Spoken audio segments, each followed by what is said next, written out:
সুপ্রিয় দর্শক মণ্ডলী, আসসালামু আলাইকুম। কৃষ্ণপুর বাংলা আড়ার উদ্যোগে ফুটবল খেলার আয়োজনে উপস্থিত হয়েছেন সকলের প্রিয় নেতা AZM জাহিদ হোসেন। উনি আসছেন ফুটবল খেলা উদ্বোধন করার জন্য।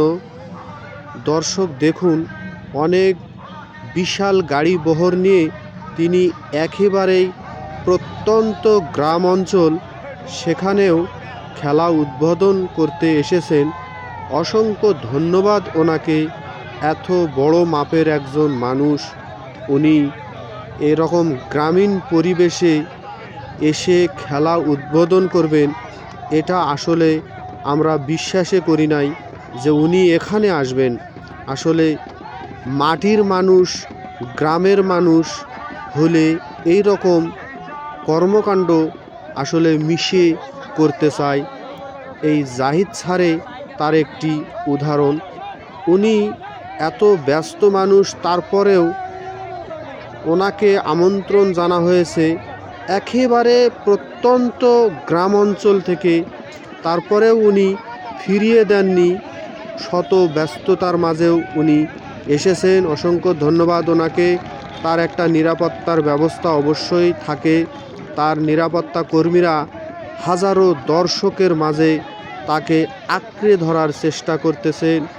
মানুষ ওনাকে এতটা ভালোবাসে, আপনারা এই ভিডিওটি দেখলেই বুঝতে পারবেন মাটির মানুষ উনি একজন। মানুষের সঙ্গে তার কতটা সম্পর্ক দৃঢ় আছে, আপনারা সেটা দেখলেই বুঝতে পারবেন। একেবারে জনসাধারণের মাঝে উনি মিশে গেছেন। দর্শক দেখুন, কত মানুষ, কত মিডিয়া তাকে ঘিরে আছেন। একেবারে কোনো প্রকার নিরাপত্তা বেষ্টনী ছাড়াই জনসাধারণের মাঝেই কিন্তু উনি একেবারে মিশে আছেন একজন মাটির মানুষ হয়ে। দর্শক, ফুটবল টুর্নামেন্ট উনি উদ্বোধন করে দিয়েই কিন্তু চলে যাবেন। সময় খুবই কম। আসলে আমরা ধারণাই করি নাই উনি এখানে আসবেন উদ্বোধন করার জন্য, কারণ উনি শত ব্যস্ততার মাঝে থাকেন। অসংখ্য ধন্যবাদ জানাই এই গ্রাম অঞ্চলে আসার জন্য, এবং উনি সময় দিয়েছেন সেই জন্য।